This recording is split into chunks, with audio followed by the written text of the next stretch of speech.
Good morning, friends. In the working capital previous lecture, we have already learned the meaning of working capital, types of working capital, and factors included in current assets and current liabilities. And today we see the factors determine the working capital and objective and importance of working capital. First, we see objective and importance of working capital. Objective and importance of working capital. If the importance of working capital is to be stated in one sentence, it can be said that the working capital is the lifeblood or heart of the business, just as sufficient supply and constant flow. Circulation of blood essential for any live being to survive. Sufficient and constant supply of working capital, it is necessary to survive the business. It is adequacy or weaknesses may be true to determination to the success working of the business. It will not be an exchange to say that it is working capital that keeps the wheels of the machinery moving or revolving. If the fixed assets in the business are to be utilized to their fullest capacity and the business operations are to result in maximum profitability, adequate and constant flow of working capital is necessary. In the absence of adequate and timely supply of working capital, the factory cannot carry out its regular operations like purchase of raw material, stores, goods, etc. Payment of routine expenses like transportation, charges, salaries, wages, commission, interest, rent, etc. and this in turn will keep the fixed assets idle, however costly and up to date they may be. It means the price paid for purchase of fixed assets will not be an investment, but it will be a wasteful expenditure. Working capital feeds the machines and keeps them running. If it is properly calculated and sufficient cash balance is maintained, the business can available of the facility of cash discount, can provide funds for unforeseen emergencies, can establish its credit in the market, can successfully go through the period of crisis. It is also an index of short-term solvency of the business. For example, it shows whether the business is in a position to pay off short-term or current liabilities out of its current assets. In short, it can be stated that every activity of the business is related to the availability of the working capital. It is like a main spring in the clock. Inadequacy of working capital may lead to the business corruption in spite of huge profits earned by the business. Objectives आणि working importance म्हणजे त्याचे हेतू आणि महत्त्व काय आहे. ह्याच्यामध्ये पाहिजे झालं तर पहिल्यांदा आपण असं म्हणूया की वर्किंग कॅपिटल हा एक कॉन्स्टंट फ्लो असतो किंवा तो कॉन्स्टंट फ्लो म्हणजे काय तर नियमित असा एक प्रवाह असतो. त्या प्रवाहाच्या माध्यमातून आपण व्यवसायाची विविध कार्ये जी दैनंदिन कार्य असतात ते आपण पार पाडू शकतो. त्याच्यानंतर त्याला असंही म्हटलेलं आहे की तर ते एक व्यवसायाचं रक्तवाहिनी आहे असंही त्याला म्हणतात.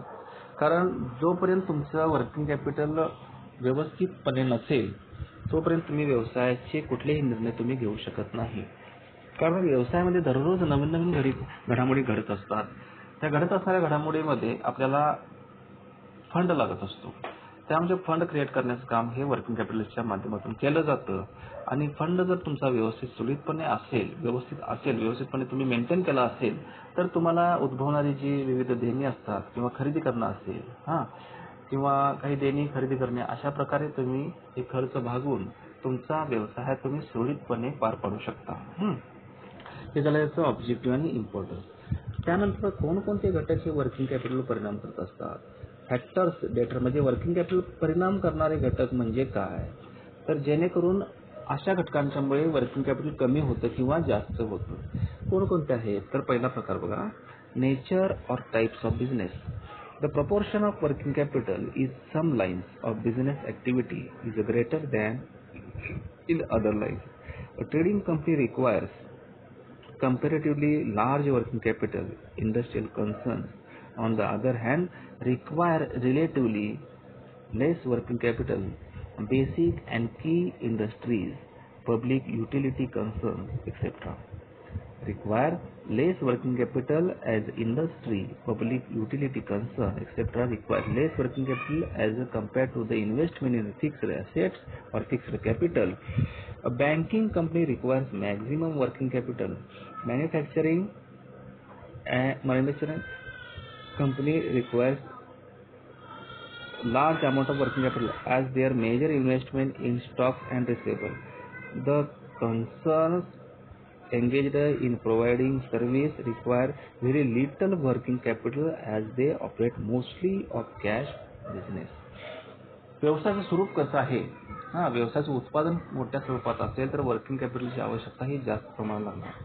बँकिंग सारखा जर व्यवसाय असेल तर त्यामध्ये निधी हा दररोज लागत असतो, त्याच्यामुळं त्याच्यात सुद्धा रिक्वायरमेंट जास्त असते. व्यवसाय जर मध्यम स्वरूपाचा असेल, लहान स्वरूपाचा असेल तर त्या प्रमाणात वर्किंग कॅपिटलची आवश्यकता निर्माण होत असते. Size of the business. The amount working capital required depends upon the volume of business. Large the size, greater it is the need of working capital. However, if the company is very small, it is the need for working capital, it is not small. Compared to the size, the need of working capital is large due to the high overhead charges, high cost of buying and selling, less efficient technical equipment, etc. जसं व्यवसायाचं स्वरूप आहे तसंच वस्तूचं व्यवसाय जसं आकारमान आहे त्या स्वरूपामध्ये व्यवसायाच्या आकारमानानुसार, प्रकारानुसार, स्वरूपानुसार किंवा प्रक्रियेनुसार वर्किंग कॅपिटल सुद्धा कमी जास्त प्रमाणामध्ये होत असतं. मोठ्या प्रमाणात व्यवसाय असेल तर जास्त वर्किंग कॅपिटल, मध्यम स्वरूपाचा असेल तर त्यात थोडं कमी प्रमाणामध्ये वर्किंग कॅपिटल, आणि छोट्या स्वरूपात व्यवसाय असेल, स्मॉल स्केल इंडस्ट्री असेल तर कमी प्रमाणात असतो. बँकिंगचा व्यवसाय असेल तर त्या ठिकाणी दररोज आपल्याला फंड हा क्रिएट करावा लागतो, त्यामुळे जास्त त्याची आवश्यकता असते थोडक्यात. आणि त्यामध्ये उत्पादन संस्था जर असतील, मोठमोठ्या उत्पादन संस्था असतील त्या ठिकाणी सुद्धा वर्किंग कॅपिटलची आवश्यकता जास्त असते. त्यामुळं त्याचं स्वरूप, त्याचे प्रकार यानुसार वर्किंग कॅपिटलची आवश्यकता ही कमी जास्त होत असते. त्यानंतर length of manufacturing machinery in terms of purchase and sale. The requirement of working capital depends upon the terms of purchase. Cash purchase require more working capital compared to credit purchase. Similarly, policy of credit sales needs more working capital than that of cash sales.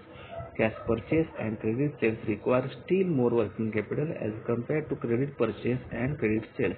On the contrary, cash sales and credit purchase require less working capital. खरेदी आणि विक्रीच्या शर्ती किंवा अटी कशा आहेत त्याच्यावर सुद्धा वर्किंग कॅपिटल हे कमी जास्त स्वरूपामध्ये होत असतं. त्यानंतर rapidly of turn over. If a firm has slow moving stock on large scale, the working capital is locked up for a long period and as such it requires large working capital. On the contrary, if the turnover is quick, cash is released quickly, and as such, the firm does not require large working capital. व्यवसायाचं गती असेल किंवा turnover उलाढाल जर मोठी असेल तर त्या ठिकाणी वर्किंग कॅपिटल सुद्धा मोठ्या प्रमाणामध्ये लागत असते. त्याच्यामुळं उलाढाल आणि खरेदी शर्तीच्या अटी, विक्रीच्या आणि खरेदीच्या अटी यानुसार सुद्धा वर्किंग कॅपिटल हे कमी जास्त प्रमाणामध्ये होत असतं. Large stock of raw material. Some of the companies are required to store large quantities of raw materials required for the production. The reasons for keeping such large reserves of raw materials may be seasonal nature of raw materials, long distance and scarcity, etc. In such case, the working capital needed a comparatively more. And seasonal variations during the busy seasons, a business requires larger working capital, while during the slack seasons, a company requires lower working capital. Similarly, during the period of boom as well as of depression, larger working capital is required. During the boom period, more working capital is required for purchase of raw materials for increased production, whereas during depression, the working capital is invested in stock of finished goods.